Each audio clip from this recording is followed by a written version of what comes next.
పోటీ పరీక్షల అభ్యర్థులకు స్వాగతం మరియు అందరికీ సుస్వాగతం.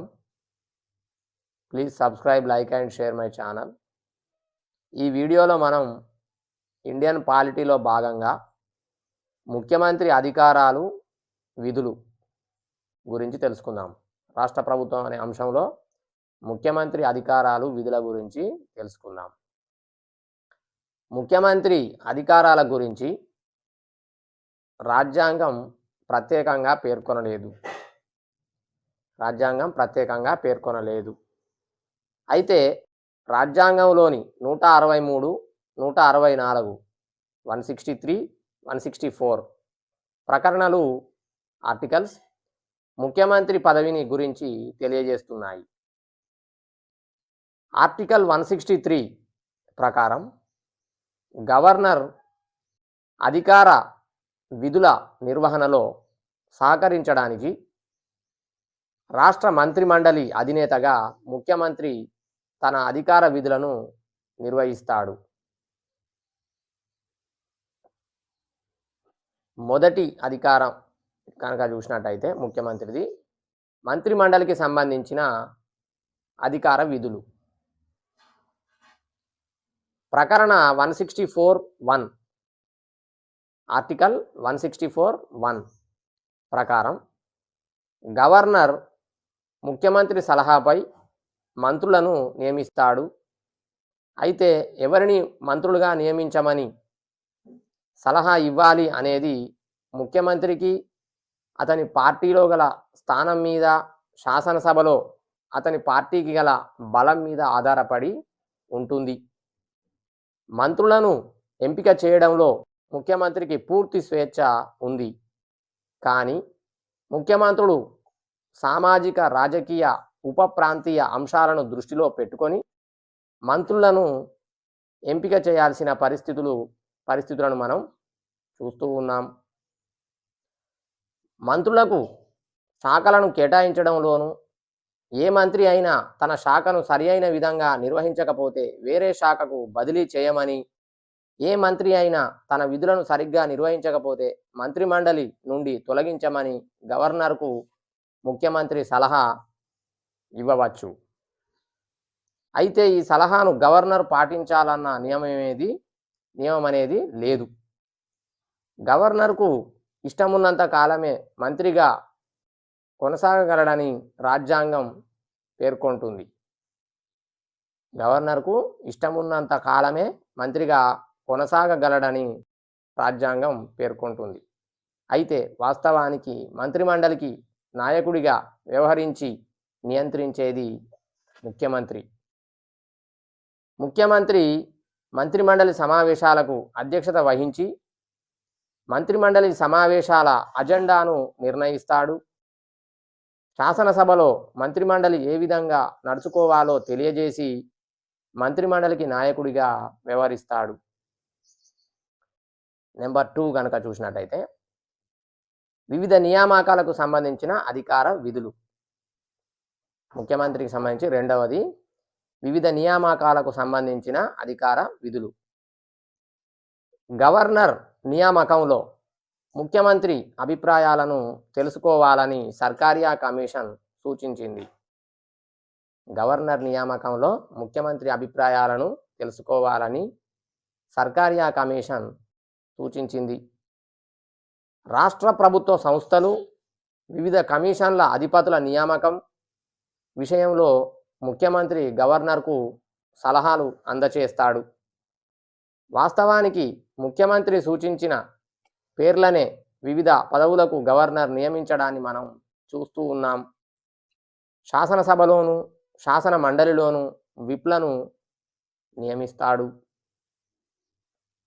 మూడవది గవర్నర్కు మంత్రిమండలికి, కేంద్రానికి సంధానకర్త. మూడవది ముఖ్యమంత్రి అధికారం కనుక చూసినట్టయితే అధికార విధులలో మూడవది గవర్నర్కు, మంత్రిమండలికి, కేంద్రానికి సంధానకర్త. ప్రకరణ 167 ఆర్టికల్ 167 ప్రకారం మంత్రిమండలి నిర్ణయాలను గవర్నర్కు తెలియజేయాలి. గవర్నర్ కోరినప్పుడు సంబంధిత మంత్రి తీసుకున్న నిర్ణయాన్ని మంత్రిమండలి పరిశీలనకు పంపవలసిన బాధ్యత ముఖ్యమంత్రికి ఉంటుంది. అదేవిధంగా రాష్ట్ర ప్రభుత్వ పరిపాలనకు సంబంధించిన విషయాలను గవర్నర్కు తెలియజేయాలి. ముఖ్యమంత్రి కేంద్ర ప్రభుత్వంతో వివిధ అంశాలపై చర్చించి రాష్ట్రాభివృద్ధికి కృషి చేస్తాడు. నాలుగవ అధికారం కనుక చూసినట్టయితే గవర్నర్కు నివేదికను ఇవ్వడం. పరిపాలన విషయంలో మంత్రిమండలి చేసిన తీర్మానాలను గవర్నర్కు నివేదిక రూపంలో పంపుతారు. అదేవిధంగా పాలనా విషయాలకు సంబంధించిన ఏ సమాచారమైనా గవర్నర్ కోరితే ఆ సమాచారాన్ని అందజేస్తారు. రాష్ట్రంలో అసాధారణ పరిస్థితులు ఏర్పడినప్పుడు, పార్టీ ఫిరాయింపులు జరిగినప్పుడు గవర్నర్ కోరితే నివేదికలను పంపుతాడు. 5వ అధికారం గవర్నర్కు ముఖ్య సలహాదారు. అసెంబ్లీ రద్దు, ఆర్డినెన్సుల జారీ మొదలగు అంశాలకు సంబంధించి ముఖ్యమంత్రి గవర్నర్కు సలహాలు ఇస్తాడు. 6వది కనుక చూసినట్టయితే 6వ అధికారం రాష్ట్ర శాసనసభకు, రాష్ట్ర ప్రజలకు, అధికార పార్టీకి నాయకుడు. రాష్ట్ర విధానసభకు నాయకుడిగా, రాష్ట్ర విధానసభలో మెజార్టీ పార్టీ సభ్యుల నాయకుడిగా వ్యవహరిస్తాడు. రాష్ట్ర ప్రభుత్వం అమలు చేసే వివిధ పథకాలను విధానసభలో ముఖ్యమంత్రి తెలుపుతాడు.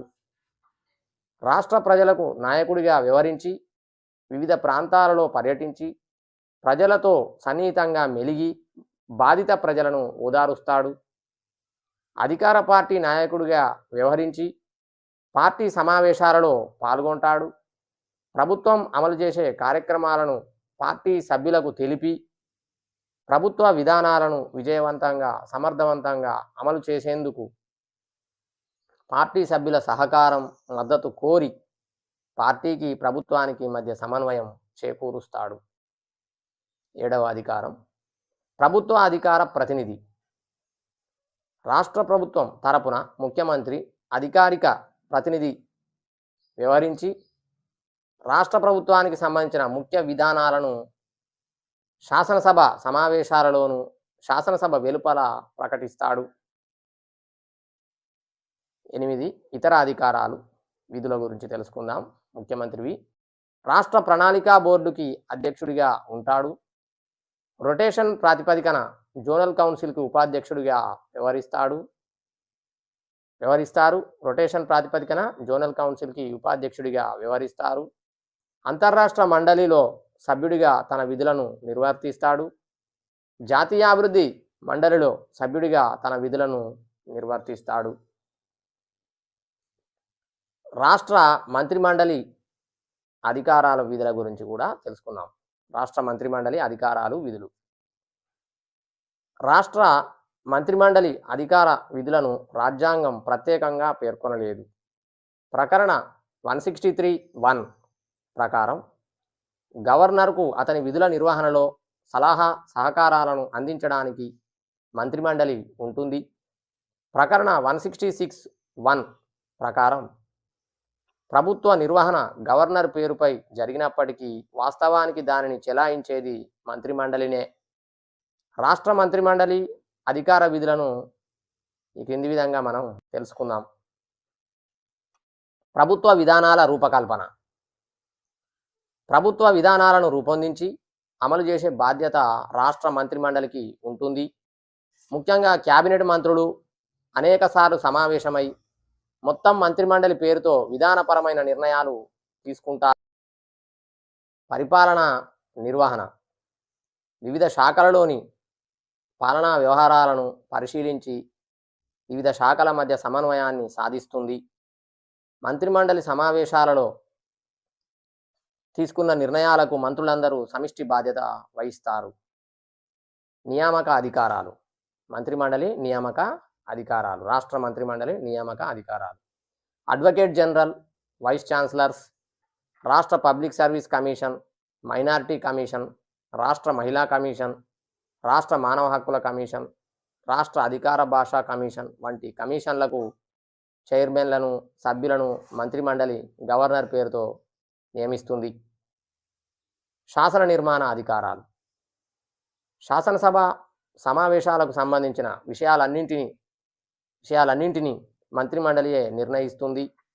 సభా వ్యవహారాల సలహా కమిటీ సమావేశాలలో ముఖ్యమంత్రి పాల్గొని సభాపతికి శాసనసభ సమావేశాల అజెండాపై తగిన సూచనలు ఇస్తుంది. రాష్ట్ర ప్రజల సంక్షేమానికి అవసరమైన శాసనాల రూపకల్పనలో మంత్రిమండలి ప్రముఖ పాత్ర పోషిస్తుంది. ఆర్థిక అధికారాలు. రాష్ట్ర ప్రభుత్వ కోశ విధానాన్ని మంత్రిమండలి నిర్ణయిస్తుంది. బడ్జెట్ను రూపొందించి శాసనసభలో ప్రవేశపెట్టడం, బడ్జెట్ను సభ్యులు ఆమోదించడానికి తగిన వ్యూహాన్ని ఖరారు చేస్తుంది. శాసనసభ ఆమోదించిన బడ్జెట్ కేటాయింపులు అమలు జరిగేటట్లు విధానాలను రూపొందిస్తుంది. ఆర్డినెన్సుల జారీ. శాసనసభ సమావేశాలు లేని సమయంలో ఆర్డినెన్సులను జారీ చేయడానికి గవర్నర్కు సలహాలను ఇస్తుంది. ప్రణాళికల రూపకల్పన. రాష్ట్ర ఆర్థికాభివృద్ధి కోసం వ్యవసాయ, నీటిపారుదల, పరిశ్రమలు, విద్య మొదలగు రంగాలకు వివిధ కార్యక్రమాలను రాష్ట్ర మంత్రిమండలి రూపొందిస్తుంది. Thank you.